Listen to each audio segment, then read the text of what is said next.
Welcome to calculating the intercepts and graphing y equals ax squared plus bx plus c. So in the previous lesson, we looked at the properties and we figured out how to determine the vertex because, of course, that's a crucial point when dealing with a parabola. So one of the things you have to do is to be able to calculate the intercepts as well as graph it. So what we're going to do is we're just going to put those two together. So first thing we need to do is determine the vertex. That is a repeat from the previous lesson. So we know, and I've got it tucked in the corner, but I'm just going to write it over here. So we know that we go x equals negative b over 2a. And we've got, so we've got a negative 6 over 2 times 1, which is going to give us negative 3. And then we're going to plug that in back into our function to determine what y is. So I'm going to do this, I'm just going to do this fairly quickly because I know you're familiar with that. So we have our vertex of negative 3 and negative 1. So now what we'll do is we'll calculate the y-intercept, and that doesn't change. To calculate the y-intercept, we put in a 0 in place of x, because that will tell us where this parabola will cross the y-axis. Okay, so we've got that, and then we're going to calculate the x-intercepts, which we did for the previous form. So once again, we're going to put in 0, substitute 0 in place of y. Okay. And now we have to solve for x. Now it's been a little while since we've done that, but what are we going to do here? We have solved this before. First thing we're going to do is we're going to factor it. So x plus 2, x plus 4, and I like to do it this way.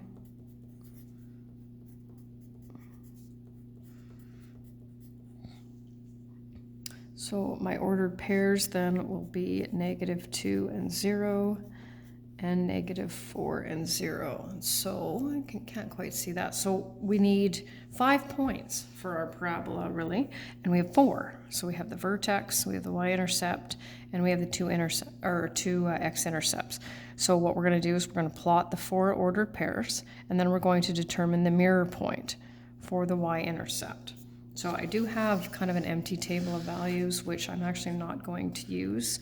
Should have zoomed this in a little bit, but anyway, so I'm going to plot my vertex, negative 3, negative 1, negative 2 and 0, negative 4 and 0, and then I've got 0, 2, 4, 6, 8. And so what I mean by mirror point is we're gonna want to go mirror this one. So it's going to go right there, and it's not my best parabola, but at least it looks like a parabola. So here are my ordered pairs. So I've got the y-intercept and my vertex, the x-intercepts, and then my mirror point. So not too complicated. And we're going to do this one as well. I think this is, well, this obviously is going to open downward. We can see that because our a value is negative. So once again, same process.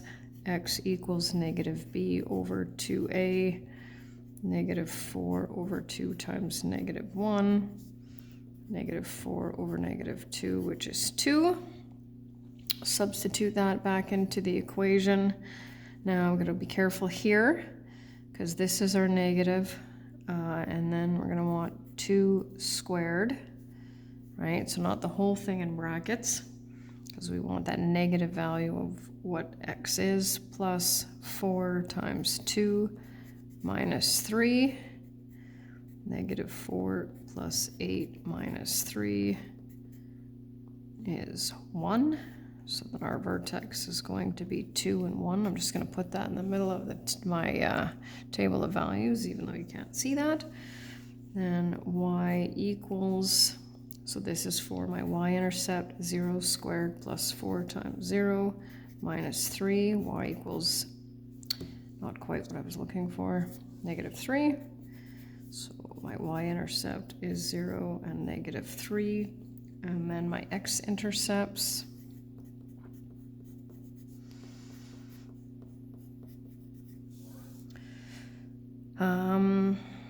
Now, can't factor it as it is because our quadratic term is negative, and that's going to be no good. So there's a couple of things you can do here. We're going to factor out a -1. And then what we're going to do is we're going to divide both sides by -1. Then it's going to be a lot easier to work with. I'm just going to continue my work over here. So we've got 0 equals x minus 3, x minus 1. I'm going to take a shortcut here.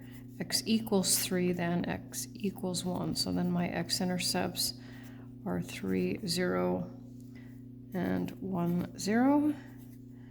And I've got my y-intercept there, right? So I can basically make my mirrored point in my table of values, or I can do it on the Cartesian plane.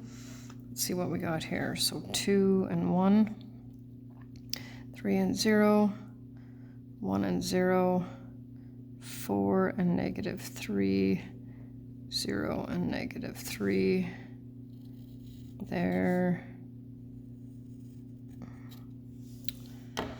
And that's the end.